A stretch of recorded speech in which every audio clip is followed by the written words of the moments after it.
존경하는 유튜브 시청자 여러분 안녕하십니까? 생명의 소리 방송입니다. 존경하는 시청자 여러분, 저는 시간에 이어서 오늘은 지금까지 말씀드린 하나님의 존재에 대한 5번째 증거로서 과거의 잘못된 성경 해석을 바로잡아 드림으로써 성경과 하나님에 대한 여러분들의 오해를 풀어드리는 시간을 갖고자 합니다.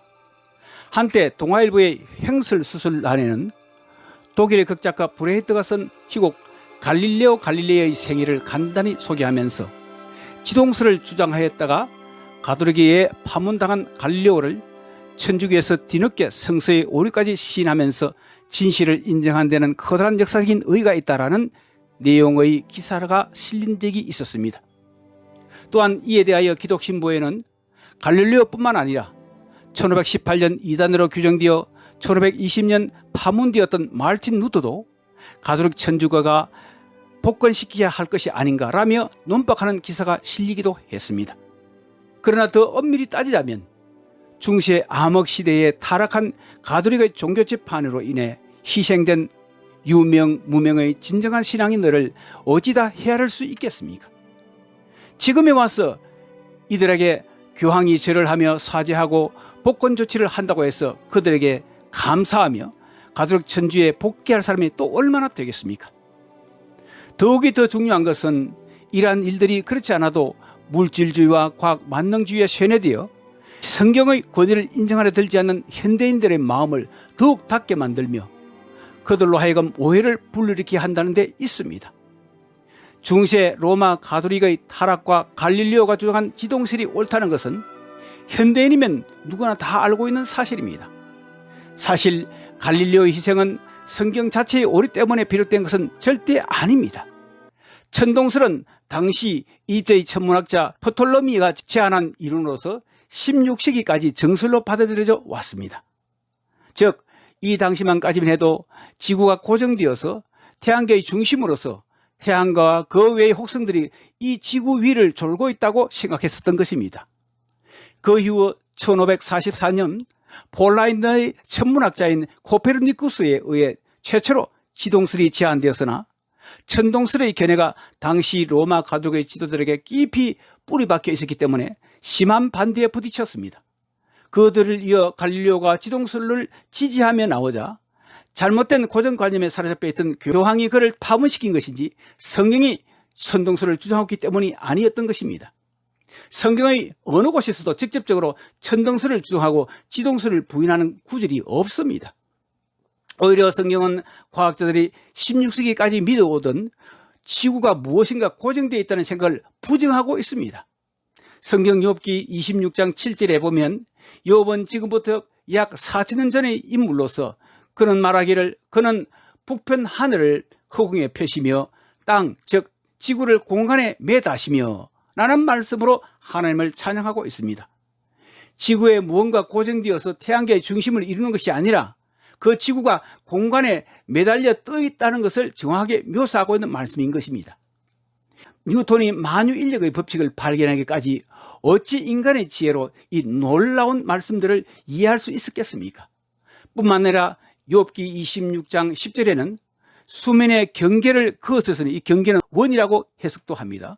수면의 원을 그으셨으되 빛과 어두움의 지경까지 한정을 세우셨느라고 기록됨으로써 그 지구가 평평한 것이 아니라 둥근 모양임을 기술하고 있다는 것입니다. 또한 잠언 8장 27절에도 그가 하늘을 지으시며 궁창으로 해면을 부르실 때 내가 거기 있었고 라는 말씀이 기록되어 있습니다. 즉 바다의 수평선이 원으로 되어 있다는 말씀은 지구가 둥근 모양으로 되어 있었음을 밝히고 있다는 것입니다. 즉 이 말씀에서 해면을 원의 모양으로 라고 해석할 수도 있는데 그러므로 인해서 바다의 수평선이 원으로 되어 있다는 말씀은 지구가 둥근 모양으로 되어 있음을 밝히고 있다는 것입니다. 이처럼 성경은 원 형태로서 지구의 모양뿐만 아니라 지구가 이렇게 공중에 떠 있음을 분명히 말씀하고 있으나 당시의 천동설로 인해서 사람들이 정확히 인식하지 못했을 뿐입니다. 당시 사람들이 지구를 잘못 이해한 데서 비롯된 또 하나의 오류는 지구의 기둥에 대한 성경의 언급에 관한 것입니다. 욥기 9장 6절에는 그가 땅을 움직여 그 자리에서 미신적 그 기둥이 흔들리며 라고 말씀하고 있고 사무엘상 2장 8절에는 땅의 기둥들은 여호와의 것이라 여호와께서 세계를 그 위에 세우셨더라고 기록되어 있습니다. 이 말씀을 인용하며 일부 학자들은 성경이 지구가 기둥이나 지주 위에 단단히 묶여 놓여 있다는 히브리인의 전설을 근거해서 쓰였다고 주장합니다. 이것은 성경 본문의 기둥이란 말로 번역된 히브리어 아브무드를 잘못 해석한 데서 비롯된 것입니다. 이 단어는 기둥이란 뜻으로도 쓰일 수 있지만 동시에 기초라는 뜻으로도 사용되기도 한다는 사실을 알아야 합니다. 즉 욥기 9장 6절은 기둥이 흔들리는 표현이 아니라 땅속의 기초가 흔들린다는 말씀인 것입니다. 이렇게 우리가 해석할 때 이 말씀들은 이미 언급된 욥기 26장 7절의 땅, 즉 지구를 공간, 허공에 매다시며 그 다음에 욥기 38장 7절의 내가 땅의 기초를 넣을 때 네가 어디에 있었냐라는 말씀과 조화를 이룰 수 있지 않겠습니까? 오히려 지구의 기둥에 관한 말씀들은 지구의 기초인 중심부에 대한 놀라운 정보들을 또한 가르치고 있다는 것입니다.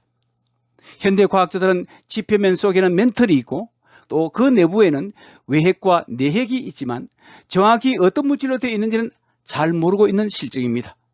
다만 지구의 자장으로 미루어 보아 그 핵은 자장을 만드는 니켈과 철로 되어 있을 것으로 추측만 하고 있을 뿐입니다.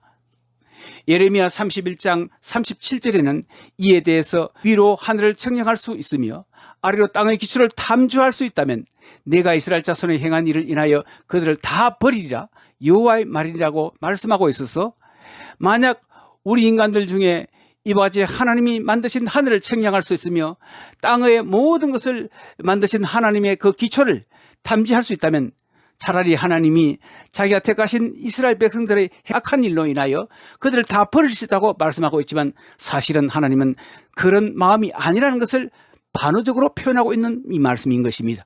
결국 이 모든 모순들이 성경의 오리 때문이 아니라 사려깊지 못한 인간의 잘못된 해석 때문임을 알 수 있습니다. 그러면 결론적으로 과학자들의 결과들과 모순되는 것처럼 보이는 성경 구절들을 우리가 대할 때 우리 그리스도인들은 어떤 자세를 취해야만 할까 하는 것에서 한번 생각해 봅시다. 첫째로 과거의 모든 이론은 가정에서 출발한 것으로서 끊임없이 지금까지 변해되어 왔으며 또한 앞으로도 계속 발전적으로 변할 것이라는 사실에 염두를 두어야 합니다. 마태복음 5장 18절에서는 하나님의 아들 되신 예수께서 분명히 말씀하시기를 천지가 없어지기 전에는 율법 즉 성경 말씀의 1.1핵이라도 반드시 없이지 아니하고 다 이루라고 말씀하셨습니다. 그런데 어찌 이처럼 자주 변해왔고 또 변할 수밖에 없는 인간의 이론인 과학으로서 영원히 변치 않는 하나님의 말씀을 부인할 수 있단 말입니까? 그럴 수 없는 것입니다. 즉 하나님의 말씀에 대한 확신을 가지고 겸손히 과학이 어떻게 발전 변해되어 가는지를 지켜보고 기다리는 태도를 가져야 한다는 것입니다. 둘째로 성경 자체를 바르게 해석하고 있는지를 세심하게 살펴보아야 합니다. 올바른 성경관에 기초한 양질의 신앙서 등을 참조해서 한 개인의 잘못된 경험과 편견에 의해 하나님의 말씀을 왜곡되게 해석하고 있지는 않은지 점검해 보아야 합니다. 때로는 지나간 수정될 과학적 이론과 자료들에 너무 의존함으로써 인해 오히려 성경을 잘못 이해하고 있는 경우들도 흔히 볼 수가 있기 때문입니다. 마지막 세 번째로 가장 중요한 것은 성경의 해석에 있어서 성령님의 가르침을 구해야 한다는 것입니다. 왜냐하면 모든 성경 해석의 최종 권위를 가지고 계신 분은 사람들을 감화시켜 그 성경을 기록하게 하신 성령님이시며 성도들의 성경에 대한 교수가 되시는 분 또한 역시 성령님이시기 때문입니다. 다음으로 하나님의 존재에 대한 여섯 번째 마지막 증거로서 기타 증거들에 관한 것입니다. 지금 현재에도 시중에서 판매되고 있는 하나님의 존재 증거라는 책은 미국의 기독교 사역자 케네스 보아와 로버트 바우만이 저술한 것으로 이 책은 우리가 하나님을 믿을 수 있도록 지지해주는 강력한 힘을 가진 20가지 증거들을 당당하게 내놓고 있습니다. 이와 같은 하나님을 증거하는 책들은 하나님이 존재하신다는 진실을 지지해주는 무수한 증거들 중에 일부를 담고 있을 뿐입니다. 성경에 하나님이 실제적으로 존재한다는 것을 보여주는 것은 물론 그분이 우리를 창조하실 뿐만 아니라 예수님을 통해 그분의 사랑을 보여주심을 또한 성경은 증명해 줍니다. 더 나아가 철학, 과학, 사회학, 심리학, 역사학 등이 일으킨 여러 논쟁들을 성경이 사실 해결해주고 있습니다.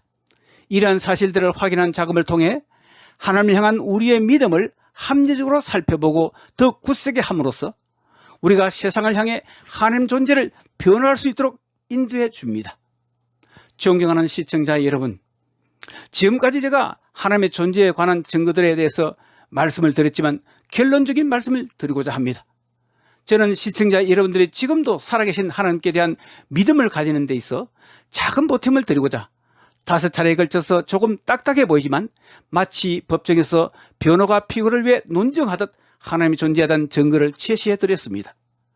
광대무변하시며 전지전능하시지만 영으로 존재하시는 분이시기 때문에 하나님은 그 존재와 그 뜻을 인간의 오감과 작은 지식으로는 그 존재를 다 파악한다는 것은 마치 개미가 우리 인간의 존재를 알아가는 것보다 더욱더 어려운 일이 될 것입니다. 그러나 지금까지 제가 말씀드린 증거들을 통해 하나님의 존재하심과 그 절대성을 보다 분명히 더 잘 알 수 있을 것입니다.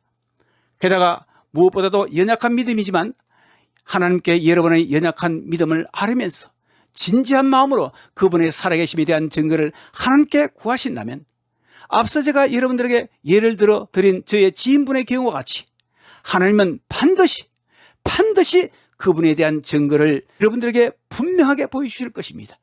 왜냐하면 하나님 자신이 여러분이 하나님을 찾기를 원하고 계시며 그분은 다음과 같이 자신의 약속하신 말씀을 반드시 지키시는 신실하신 분이시기 때문입니다. 성경 이사야서 55장 6절로 7절 말씀입니다. 너희는 여호와를 만날 만한 때 찾으라. 가까이 계실 때 그를 부르라. 악인은 그 길을 불의한 자는 그 생각을 버리고 여호와 하나님께로 돌아오라. 그리하면 그가 긍휼히 여기시리라. 우리 하나님께로 돌아오라. 그가 너그럽게 용서하시리라. 그리고 성경 예레미야 29장 12절로 13절 말씀에는 너희는 내게 부르짖으며 와서 내게 기도하면 내가 너희를 들을 것이요 너희가 전심으로 나를 찾고 찾으면 나를 만나리라 라고 말씀하고 계십니다. 모쪼록 시청자 여러분 중 아직도 하나님의 존재를 확신하지 못하시는 분이 계시다면 꼭 그 하나님을 찾아 확신하시고 믿음을 가지시길 바랍니다. 우리는 살면서 한두 가지의 보험이라는 것을 듭니다. 세상에 살 동안 우리가 당할 수 있는 타고, 재해, 질병, 죽음 등을 대비하기 위해서 말이죠. 그러나 이 세상뿐만 아니라 죽음 이후의 하나님 앞에서의 심판, 그리고 더 나아가 저 영원한 세상에서까지의 생명 보장이 되면서 믿음만 있으면 들 수 있는 최고의 보험이 바로 여기에 있습니다. 그것은 바로 하나님의 아들이신 예수 그리스도의 우리를 위한 대속의 죽으심과 부활이라는 복음을 통해 그 믿음을 가지고 공짜로 믿는 자에게 주시는 영원한 생명의 보험이 바로 그것입니다. 예수 그리스도는 우리의 자기중심적인 성향과 죄성을 이미 의식하고 계시지만 우리와의 지극한 사랑의 관계를 간절히 또한 그분이 원하시기 때문에 하나님이 우리를 극진히 사랑하신다는 것을 몸소 보여주셨습니다. 예수님께서는 우리가 죄인이기 때문에 그분 앞에서 반드시 심판을 받을 수밖에 없는 존재이지만 하나님의 우리에 대한 극진한 사랑이 또 다른 계획을 그분으로 하여금 세우도록 한 것임이 드러났습니다. 그것은 바로 곧 하나님이 그 아들로 하여금 사람의 형상을 취하도록 하셔서 우리를 위해 대신 이 땅에 오시어 우리 죄의 행위를 대신 십자가에 지시고 죽음을 받게 하신 것이며 지금부터 약 2000년 전의 역사적인 사건 속에서 일어난 일은 분명한 것입니다. 사랑이 많은 아버지라면 할 수만 있으면 암에 걸려있는 자식을 대신하여 기쁜 마음으로 자신의 생명을 주며 아파할 수 있을 것입니다. 성경은 우리가 하나님을 사랑하게 된다는 것은 하나님이 먼저 우리를 사랑하셨기 때문이라고 말씀하고 있습니다. 예수님께서는 우리의 죄를 용서해 주시기 위해 우리를 대신해서 십자가에서 끔찍한 죽임을 당하셨습니다. 세상의 모든 종교 중에서 오직 하나님만이 그의 아들이신 예수님을 통해 우리 인류에게 다가오시고 우리가 그분과의 영원한 생명의 관계를 맺을 수 있는 길을 열어 주셨습니다. 예수님께서는 거룩한 사랑을 우리에게 베풀어 주시고 우리의 필요를 채워 주심으로써 우리에게 다가오셨습니다. 예수님의 죽으심과 부활하심 덕택에 하나님은 오늘 하나님과 그의 아들 되신 예수 그리스도를 믿는 우리 모두에게 이 새 생명, 영원한 새 생명의 삶을 주실 수 있는 것입니다. 하나님께서는 성경 예레미야 31장 3절 말씀을 통해 나 여호와가 옛적에 이스라엘에게 나타나 이르기를 내가 무궁한 사랑으로 너를 사랑한 고로 인자함으로써 너를 인도하였다 하였노라 라고 말씀하셨습니다. 또한 성경 요한복음 3장 16절에는 하나님이 세상을 이처럼 사랑하셔서 독생자 예수 그리스도 그 아들을 주셨으니 이는 그를 믿는 자마다 멸망하지 않고 영생 즉 영원한 생명을 얻게 하려 하심이라고 증언하고 계십니다. 존경하는 시청자 여러분, 창조주신 하나님은 우리를 자신의 형상을 따라 지으시되 자유의지를 주셨기 때문에 우리가 그분을 믿게끔 절대로 강요하지 않으십니다. 그 대신 하나님은 그분의 존재에 대한 충분한 증거를 우리에게 제공해 주심으로 우리가 우리 자신의 자유의지로서 스스로 기꺼이 그분께 나아가 그분의 응답하기를 기다리고 계십니다. 이 모든 사실들을 진지한 마음으로 검토해 볼 때면 누구든지 하나님은 존재하신다는 것을 믿을 뿐만 아니라 하나님과 친밀하고 개인적으로 알고 또 교제할 수 있다는 것을 알 수 있게 될 것입니다. 지구와 태양의 완벽한 거리, 물의 독특한 화학적 성질, 치밀하게 작동하는 인간의 두뇌와 인간을 만든 설계도로서 그 유전자 등을 통해 하나님의 존재를 알게 되었다고 증명하는 많은 과학자들을 생각하면서 시청자 여러분들은 만약 하나님이 살아계신다면 그 하나님을 알고 싶다는 결정에 대한 고민을 마음에 하게 될 것입니다. 만약 여러분 중에 하나님과의 영원한 생명의 관계를 지금이라도 맺어 시작하고 싶다 하신다면 지금 하실 수 있습니다. 그것은 전적으로 여러분의 결정에 지금 달린 것입니다. 만약 여러분이 지금까지 하나님을 알지 못하고 멀리하며 마음대로 살아왔던 모든 죄를 용서받고 그분과의 생명의 관계를 맺기를 원하신다면 지금 바로 그분께 용서를 빌 수 있고 또한 그분을 여러분의 삶 가운데 모셔들여 와서 여러분의 하나님이 되어달라고 진지하게 아래와 같은 회심의 기도를 하나님께 드림으로써 그분을 여러분 앞으로 또한 초청하실 수 있습니다. 예수님께서는 성경 요한계시록 3장 20절 말씀을 통해서 이렇게 약속하셨습니다. 볼지어다 내가 문 밖에서 서서 두드리노니 누구든지 내 음성을 듣고 그 마음의 문을 열면 내가 그에게로 들어가 그로 더불어 먹고 그는 나로 더불어 먹으리라고 말씀하셨는데 여기서 더불어 먹는다는 말은 그와 함께 생명의 관계를 나눈다는 것을 의미합니다. 시청자 여러분으로 하여금 지금까지 저의 메시지를 시청해 오도록 하신 분도 바로 살아계신 하나님이십니다. 지금 살아계셔서 여러분을 그분께로 초청하고 계신 분도 바로 하나님이십니다. 열린 마음으로 이 시간 여러분 결단하십시오. 다음과 같이 회심과 영접의 기도를 하나님께 함으로써 예수 그리스도를 여러분의 구세주와 주님으로 여러분의 마음과 삶 중심에 모셔드려 지금 이후에 영원한 심판의 문제를 해결받고 죄 용서의 은총과 영원한 생명이라는 진정한 축복을 누릴 수 있기를 간절히 소망합니다. 만약 그렇게 하기를 원하시는 분은 다음과 같이 저를 따라 진심으로 마음으로 기도해 보시길 바랍니다. 하나님, 저는 죄인입니다. 지금까지 저는 저 사실만을 믿고 살면서 저질러온 모든 죄악을 지금 이 시간 자백하며 돌이킵니다. 하나님, 저를 용서해 주십시오. 이제부터 옳지 않은 모든 행위를 버리기를 결단합니다. 그리고 하나님의 아들 되신 예수님께서 죄의 죄를 대신 지셔서 용서하시고 구원해 주시기를 위하여 십자가에 매달려 죽으시고 부활하신 것을 믿고 감사드립니다. 지금 이 시간 제 마음의 문을 엽니다.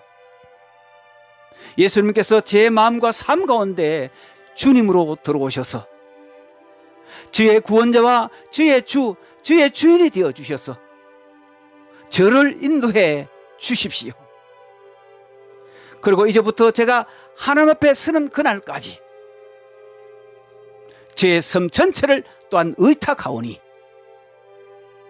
인도해 주십시오. 예수 그리스도의 이름으로 기도드립니다. 아멘. 네. 지금 회심과 결신의 기도를 따라하신 분은 영적으로 보면 이제 막 새롭게 생명으로 태어난 갓난 아기와 같기 때문에 가까운 교회, 정통교단에 속속된 가까운 교회에 꼭 출석하셔서 영적인 성장을 이루어가시길 바랍니다. 지금까지 이 방송해 주신 시청자 여러분들께 진심으로 감사드립니다. 오늘까지 긴 여정의 방송이 여러분들에게 도움이 되셨다면 구독과 추천 버튼을 눌러주시면 더 유익한 방송으로 여러분과 또 많은 분들에게 찾아뵙겠습니다. 그럼 다음 시간에 뵐 때까지 안녕히 계십시오.